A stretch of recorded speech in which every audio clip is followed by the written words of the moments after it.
ठीक है, कोई लंडे टोला है ठाकुरन में, कोई ना पूछो तो आप देख लो, सब कहें मेरे करवा दे, मेरे करवा दे, मेरे करवा दे। ये अच्छा करवाने वाला कोई नहीं है, केवल भगवान है।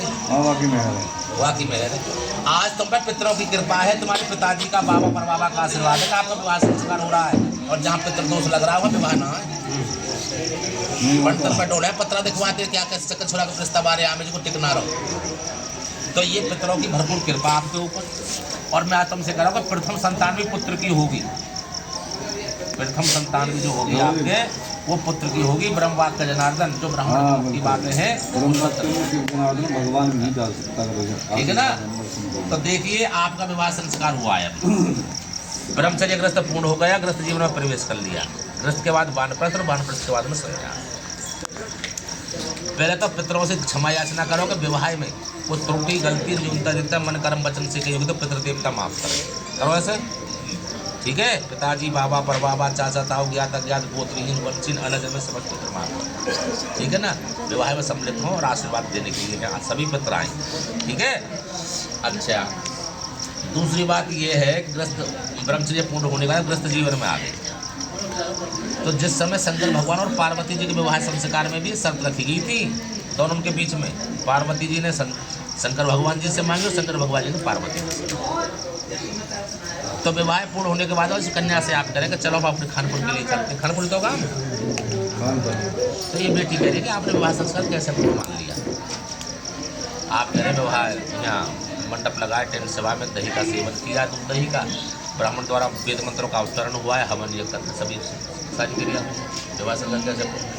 तो कन्या कह रही है, पायल नाम है ना पायल बेटी का, पायल कह रही है मंडप मधुकश्य लाजा होम परिक्रमा यावत सगवती नैपतावत कन्याकुमारी का विवाह हो। कन्या कहती है मंडप के झाड़ू से, टेंट के लगने से, घर की साफ सफाई से, बिजली के उजाले से, सभी लोगों के एकत्रित होने से केवल मेरे पिता की घर की शोभा हुई है, आपका मेरा कोई विवाह संस्कार तो आपके कैसे पूर्ण होगा। तो कन्या कह रही कि मेरी 7 साल कितनी 7, अगर आपको स्वीकार करो मैं आपके मामा मांगू 7 फेरे ना है, कहना कि 7 फेरे, फेरे तो 4 ही है, केवल सप्तपदी है, वचन 7 है, वचन 7 है, फेरे 4 हैं, 3 कन्या के और 1 ये तो लोक रीति के आधार पर हमें 7 कराने पड़े, समझ रहे मेरी बात। तो पहले वचन में कन्या कहती है कि आज के बाद अपने घर में कोई आप धार्मिक कार्य करें, चाहे हवन करें, चाहे कथा करें, चाहे यज्ञ करें, चाहे अनुष्ठान करें। सबसे बड़ी बात तो आपके लिए एक रही कि आपकी शादी को पढ़ने के लिए ठाकुर साहब नहीं आई, सोलंकी साहब, गौतम शास्त्री, ब्राह्मण द्वारा संस्कार हुआ। सबसे बड़ी तो आप ये बात मानो, कहीं ना कहीं आपका पुण्योदय हो रहा है, आपके पिताजी का, माताजी का कहीं ना कहीं विशेष कृपा रही है। आप ठाकुरों से करा लें, जाटों से करा लें, गुजरों से करा लें, किसी भी जाति से करा लें, वो सबको नहीं माना जाता। पहली बात तो ये कि ब्राह्मण द्वारा संस्कार, और जहाँ ब्रह्मा विष्णु और महेश, ब्रह्मा विष्णु महेश 3 आ गई, अब कहीं एक बिना में। तो कन्या कहती है कि आज के बाद में आप कोई भी हवन करें, कथा करें, यज्ञ करें, अनुष्ठान करें, उसमें मेरी सलाह सहमति लें, सलाह से काम करना।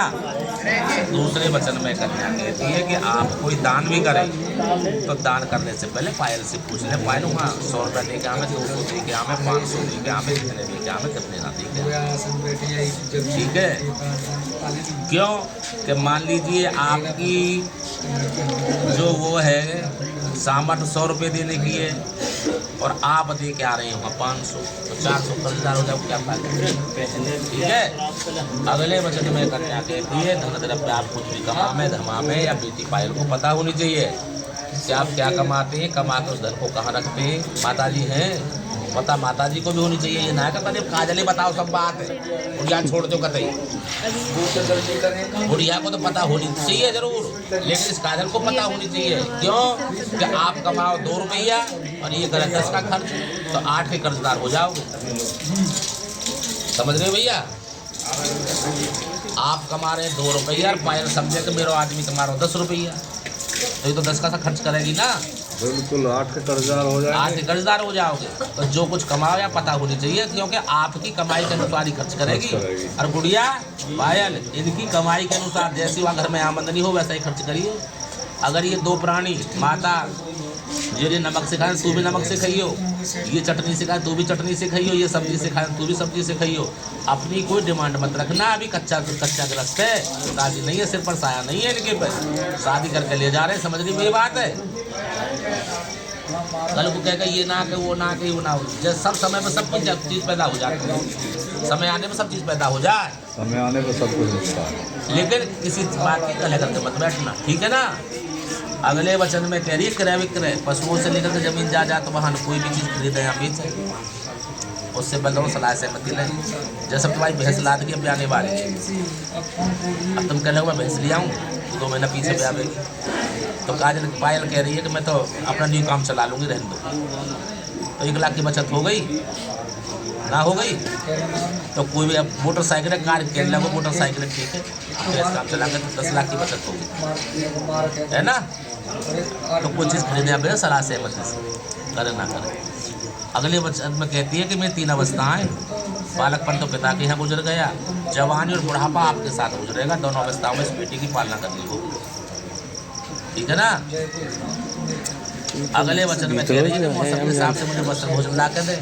अब ठंडा आ रही है तो जूता चला, ठीक है।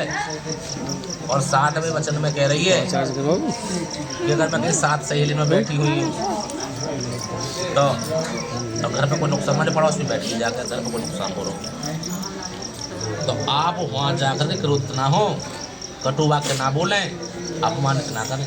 घर आकर कुछ भी समझाओ बुझाओ कुछ भी करो, वो आपका अधिकार है, ठीक है। यहाँ 5 पंच परमेश्वर अपनी देवी देवता साथ बेटा, ठीक है। किताब निकालो हाथ निकालो अपनी तरफ है। और ओम अर्चय वचन मैं अपने भल्लिए वचन तो हाथ लेकर धारण करता हूँ, ठीक है भैया। तुम थोड़ा चले जाओ, देखो साथ तुम्हें ज़्यादा तेज बात आ रही है, कुछ ना सुन ले पंडित सुन दो थोड़ी बात। और मांगने के उपरांत में आपने इसको स्वीकार कर लिया। ये अग्निदेव साक्षी हैं। हमारे जीवन में 3 देवता हमारे प्रत्यक्ष दिखाई देते हैं हमें, जो साक्षी हैं।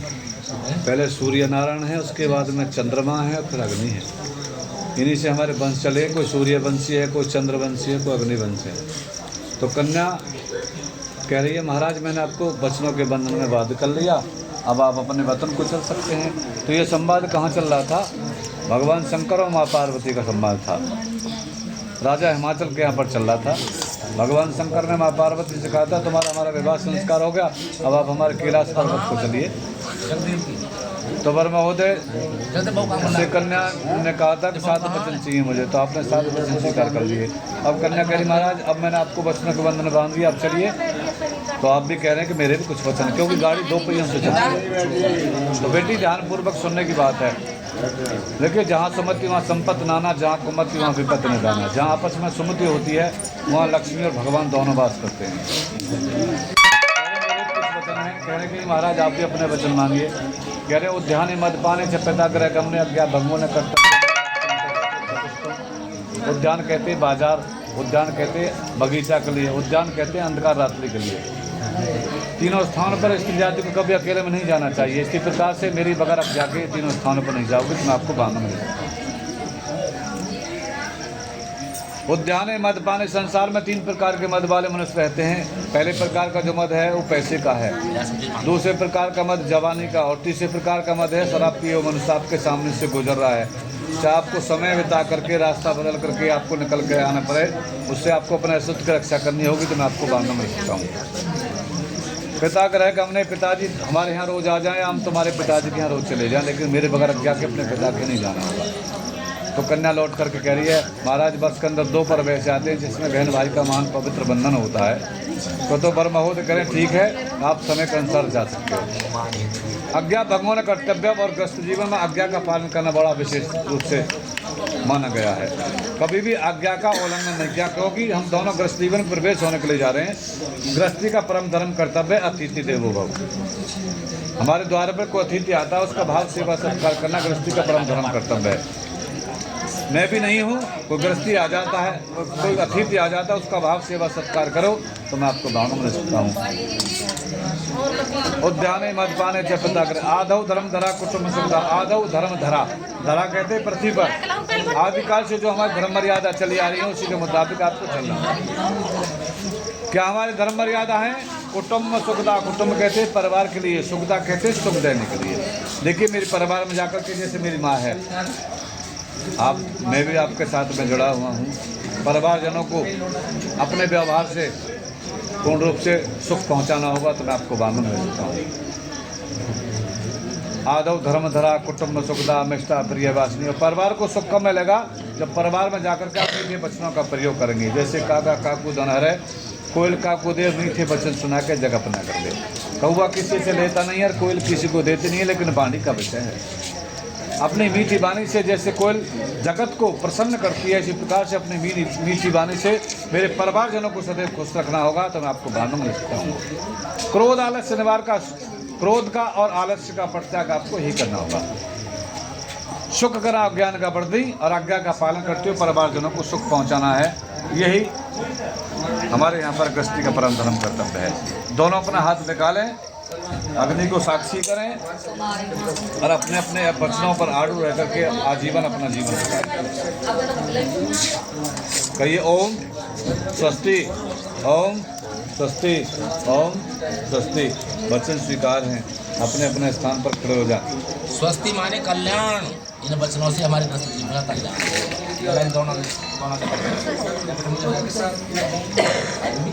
खड़े हो जाओ।